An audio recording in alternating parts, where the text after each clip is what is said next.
What's up, YouTube? It's your boy Nash here. Welcome back to the channel.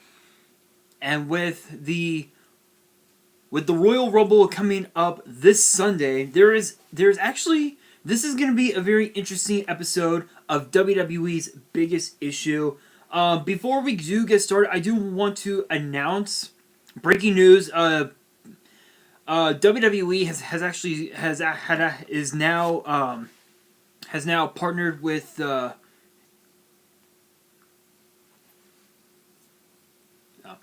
I do want to point out that WWE has given, I guess, the WWE Network rights, I guess, to NBC Universal, so it'll be a part of that new streaming service, Peacock. I don't know the full details on it. I'll talk about it a little more. In I'll probably end up talking about it not this Thursday, but I think next Thursday, not this coming Thursday, but next Thursday, when I do my WWE news video, because this Thursday I'll be doing the prediction video for the Royal Rumble, but that's way ahead of time. But today's episode of WWE's biggest issue is the top 5 worst Royal Rumble winners, and how and why that was the case, and how WWE can avoid it for this year's Royal Rumble. So kicking off at number 5, Bret Hart and Lex Luger, 1994. This was actually the only time in WWE where both men became where the last 2 men in the match became co-winners. What's interesting about this one is that WrestleMania 10 was being held at inside Madison Square Garden in New York City, and this would actually be the first WrestleMania where we would see Vince McMahon. Yes, Vince McMahon as on commentary. In fact, he did commentary for so many different events prior, but as far as WrestleMania goes, I think it was like the first 9 WrestleManias you had. You had Gorilla Monsoon, rest his soul. You had Jesse the Body Ventura. You had Bobby the Brain Heenan. I think at one time you also had Roddy Piper as well. And then at WrestleMania 9, if I remember right, because I saw it on DVD, I think it was JR, Randy Savage, and Bobby the Brain Heenan. But from WrestleMania 10 to WrestleMania 13, it was Vince doing commentary for that long. So a pretty good while, actually. But what's interesting about this one was that I think WWE President Jack Tunney, I think Tunney was still the president at that time, but WWE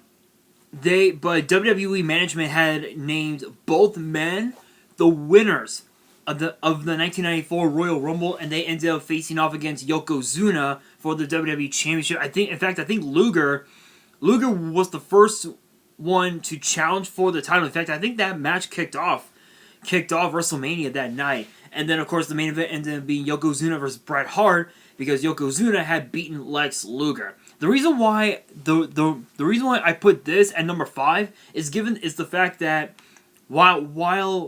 while it is true that both Bret Hart and Lex Luger were fan favorites, this was considered to be the worst decision ever, because both Bret Hart and Lex Luger had a mutual respect for one another, and if Luger ended up winning the title from Yokozuna, at this point anything can happen. At this point, who knows what would have happened, but this would be the only time that this ever happened. Obviously, too, there were rumors that it was going to happen again in 2005 with Batista and John Cena, but that did not come to pass, as Vince wanted a unanimous winner. But the reason why this was these two were the worst winners of all time, one of the top 5 anyway, is because of the fact that Bret Hart was still in a rivalry with his brother Owen Hart, rest his soul, and this put Bret Hart in a very interesting situation, because not only did he have the match with his brother Owen at WrestleMania 10, but he also had the main event as well. That's what that's what made WrestleMania 10 one of the worst WrestleManias ever, given the fact that it was a 10-year anniversary. So that's why I put this one at number 5. It's just the fact that it didn't really do so well with the product. So it is what it is. Coming in at number 4, Vince McMahon, 1999. He eliminates Stone Cold Steve Austin. The funny thing is that both Vince and Austin were the first 2 to start the match, and they were the last 2 to end the match. But because of The Rock, when The Rock was a part of the corporation, Austin got eliminated. Now, of course, too, normally when you win the Royal Rumble, you get a title shot at WrestleMania. Vince McMahon did not do that. In fact, he actually defended that. In fact, he actually put that opportunity on the line against Austin in a steel cage match at a pay-per-view that only happened one time, called St. Valentine's Day Massacre. And even with the debut of the Big Show, Austin ended up winning that match and went on to WrestleMania 15 in Philadelphia to win the WWE title. But what's interesting is that Vince McMahon basically basically baited Stone Cold Steve Austin, going into the back, going into the ladies' restroom of all places, and it was basically an ambush. He was sent to the hospital, or so we thought. He came back driving the ambulance. Austin came back, literally damn near eliminated the whole field, and then ended up being Vince and Austin. But it's funny because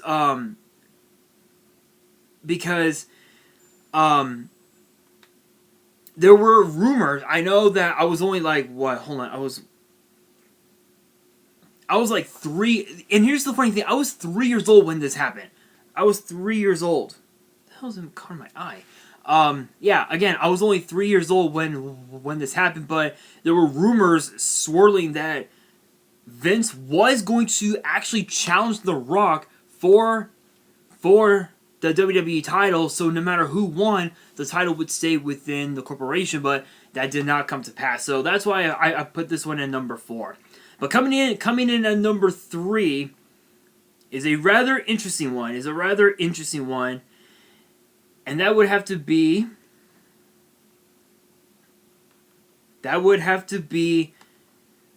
Seth Rollins, 2019. He eliminates Braun Strowman to win the Royal Rumble. Now, while it is true that he did go on to WrestleMania at MetLife Stadium and defeated Brock Lesnar for the Universal title, there were so many different variables that happened during this time. And if you guys have been keeping up with my channel, from 2019 and 2020, you will know that I had talked about that so many times. So when you think about about 2019, dating back obviously to the Royal Rumble, again, Seth Rollins eliminates Braun Strowman to win the Royal Rumble match. Obviously too, he also he went on to WrestleMania and did battle with Brock Lesnar for the title. And the funny thing is that was the match that kicked off the main show, the main card itself. And this match in this event, there were 16 matches on the card. So had this have done 2 nights like they did last year, it would have been 8 matches per card. But since he became Universal Champion, he's went up against guys like AJ Styles. Baron Corbin was one of them. Again, Baron Corbin, was it? Yeah, Baron Corbin. And then ended up losing the title at Extreme Rules after he and Becky defeated Lacey Evans and Corbin to retain their titles. He ended up regaining the title just a few weeks later at SummerSlam, and then went up against guys like Braun Strowman. And this is where things got turned around for him, as he did battle with the Fiend, Bray Wyatt, to potentially, inside Hell in a Cell to potentially retain the title, but that did not come to pass. So the reason why I put Seth at number 3 is because of the fact that while it is true that Seth Rollins did become Universal Champion, the aftermath of his reign as champion just completely exploded in his face, and he ended up becoming heel, turning heel. Thus the Seth Rollins we've seen over the last year is the man we see now. Honestly, I will admit this was pretty decent booking by WWE, having have Seth Rollins win the Royal Rumble, but it just completely backfired in the end. And it's the same thing with Vince. Vince, that everybody wanted Stone Cold to win. And as far as that double winner, honestly, again, only one winner should have won, but it is what it is. But coming in at number 2, and it's interesting because because the number 2 and the number 1 are back-to-back years. So the number 2 slot actually goes to Batista in 2014 by eliminating Roman Reigns. Here's the funny thing. So Roman Reigns, I believe, entered the match at number 16. I believe he entered the match at number 16, and in that match eliminated a dozen men. Damn near, literally eliminated more than a third of the field, which honestly was incredible because Kane had 11 eliminations in 2001. But Batista entered the match at number 28 like he did in 2005. And let's see. 2005, 2006, 2007, 2008, 2009, 2010, 11, 12, 13, 14. So this would actually be Batista's second Royal Rumble win in 9 years. 9 years. And if you guys remember, in 2010, Batista left WWE in 2010, didn't come back until 2013, 2014. What's interesting is that because that Rey Mysterio entered the match at number 30, everybody was so pissed off that they didn't see Daniel Bryan in the match. So when it came down to the final 2, which was Reigns and Batista, everybody was like, "Oh, you know what? Daniel Bryan's not in it. We'll choose Roman Reigns." It was this close. It came down to the final 3: Sheamus, Reigns, and Batista. And Batista, I believe Reigns eliminated Sheamus, and then Batista ended up eliminating Reigns. Thus, it just completely exploded in the face of WWE because for one, this was the start of Batista not only reuniting with Randy Orton and Triple H in Evolution, but also siding with them and Stephanie McMahon in The Authority. Thus he was on the, I guess, the right side of history, so to speak. But this actually backfired for Batista because WrestleMania, Extreme Rules, and Payback. 3 pay-per-view losses. 3. WrestleMania, Payback, and WrestleMania, Extreme Rules, Payback. That was the order. And the night after Payback was when Triple H left WWE and didn't come back until 5 years later, which I don't even know. I don't even know. I don't know why Batista won the Royal Rumble when we knew that his victory was gonna when we knew that his victory would end up leading him to quitting WWE for the second time in his career. But before we get to the number 1 spot, I do have 2 honorable mentions, and the first one is actually, I know I'm gonna, I know them that I'm gonna get hated for it, but Ric Flair, 1992. It came down to the final four in this one. Randy Savage, Ric Flair, Hulk Hogan, and Sid Justice, or I guess Psycho Sid to be more accurate. Savage got eliminated by Sid, and then Hogan got eliminated by Sid. And what's interesting is that because that WWE president Jack Tunney was going to crown a new undisputed champion during this time, everybody wanted to see someone like Sid or Hulk Hogan win the title, but it ended up backfiring in the end because of the fact that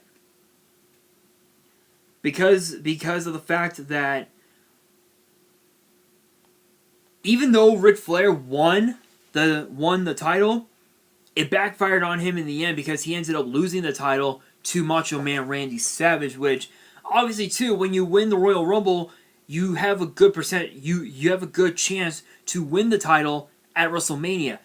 In fact, truth be told, Yokozuna, Bret Hart, Shawn Michaels, Stone Cold,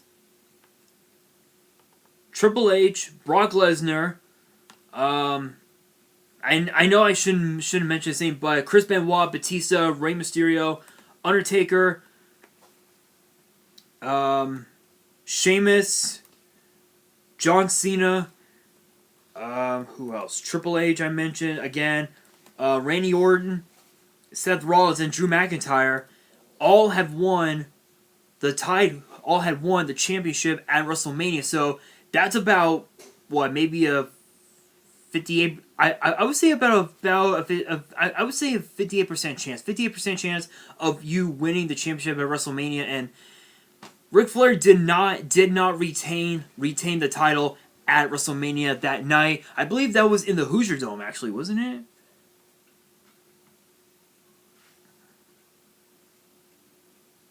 Yeah, I believe it was in the Hoosier Dome. Yeah, I believe it was the Hoosier Dome in Indianapolis, and it completely backfired on Ric Flair, even though he regained the title just weeks later via a pass out, via the fact that Savage completely passed out that night. So, but another honorable mention that I do want to bring up is Stone Cold Steve Austin, 1997. This was a very interesting matchup because not only did this take place at the Alamo Dome in San Antonio, this was one of those controversial moments. So obviously Bret Hart originally had eliminated Austin, and officials weren't even looking. They were too focused on breaking up a fight on the outside of the ring. Austin ended up going back into the ring to ensure that nobody saw what happened, and he eliminated pretty much the damn near the rest of the field to win the match. But obviously too, he ended up not challenging for the WWE Championship, as I believe Bret Hart cost him that opportunity just months later, and that was when Austin battled against Bret Hart in that infamous submission match, which that was a pretty intense one. So that's why I put this in the honorable mention, was because he ended up he actually didn't become WWE champion until after he had won the Royal Rumble in 1998. So those are the honorable mentions. But the number one spot, if you haven't guessed already, it's Roman Reigns. Roman Reigns 2015, eliminating Rusev. It came down to, I guess, the final four: Big Show, Kane, Reigns, and Rusev. Rusev was never eliminated to begin with. I think he had a match at number 16 as well. And with the help of The Rock, and with the help of Reigns' cousin The Rock, both men took out Big Show and Kane, eliminated them, and we all thought Reigns had won, but he didn't. But he did not win yet, as we found out that Rusev was never eliminated from the match, even though now Rusev, excuse me, he's out doing his own thing, which is awesome by the way. And this caused so much turmoil, because of the fact that they wanted to see Daniel Bryan win, but they did not. They didn't. So when it came down to Reigns and Rusev, everybody was like, all right, you know what? We'll go with Rusev. Nope, backfired. A spear to Rusev, threw him over the top, and he ended up winning the Royal Rumble. But not only that, he was able to challenge Brock Lesnar for the WWE Championship, but it backfired completely in the end because Seth Rollins, if you guys remember, Seth Rollins had the Money in the Bank briefcase, and he ended up cashing it in later in the main event, even though he lost to Randy Orton earlier in the show. And this also, and this actually also backfired for Seth Rollins as well, because even though he held the title for damn near most of the year, he ended up having to relinquish the title in November at a house show, I think in Texas or something like that. I don't remember where, but he had to relinquish it due to a knee injury, and that's what got Reigns the opportunity to win the title in a tournament at Survivor Series, but it backfired on him in the end, and we all know why. You guys know these were some of the worst bookings you could ever think of because of reasons and moments like those. So the best way for WWE to move past that, to avoid it, is pretty much what they did with last year's Royal Rumble with the men's side, actually, because on the women's side, Charlotte Flair ended up eliminating Shayna Baszler to win the women's Royal Rumble, and she ended up going on WrestleMania to challenge Rhea Ripley for the NXT Women's title. The first time in history that that's ever happened. First time in history. And Charlotte ended up losing the title to Io Shirai at NXT TakeOver in Your House. Even now, still, Io Shirai is still the champion to this day. Still crazy enough. But with Drew McIntyre, I think they did a really... I think WWE made the right call by giving Drew McIntyre that win, because if you guys remember, Edge made his return to the WWE after 9 years. 9 years. And it came down to McIntyre, Reigns, Edge, and Orton. No. I think it was Rollins, Reigns, McIntyre, Edge, and Orton. Still the final 5. And it completely backfired because Reigns ended up eliminating Edge, and everybody was pissed off about that. So they were like, you know what? We'll choose Drew McIntyre. Best thing that WWE had ever done was picking Drew McIntyre. So I think the best thing for them is to pretty much do this year what they did last year with Drew McIntyre, and just stick with that. But that actually brings me to the question of the day: who do you guys want to see win the men's and women's Royal Rumble matches this year? Let me know in the comments below. And that is going to do it for this video. Hopefully you guys enjoyed. If you did, make sure you guys smash the thumbs up button. If you guys are new to the channel and you guys want more episodes of WWE's Biggest Issue, which gets posted every single Monday, make sure you guys hit that subscribe button and hit that notification bell so you guys don't miss out on any new content that comes your way. And be sure to follow me on Twitter and Instagram. All the links will be down in the description. Fan mail, if you guys want to send fan mail, want me to open it up on the channel, my address will be in the description as well. And on that, this is your boy Nash, signing out.